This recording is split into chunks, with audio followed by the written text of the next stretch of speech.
coming.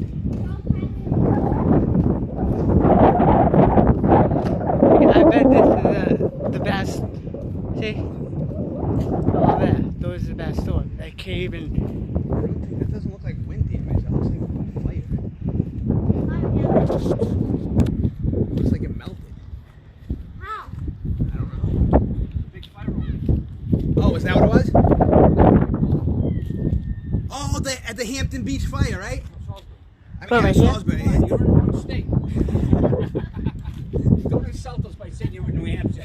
We don't go over the bridge. I'm from Mass. What am I talking about? Yeah, January.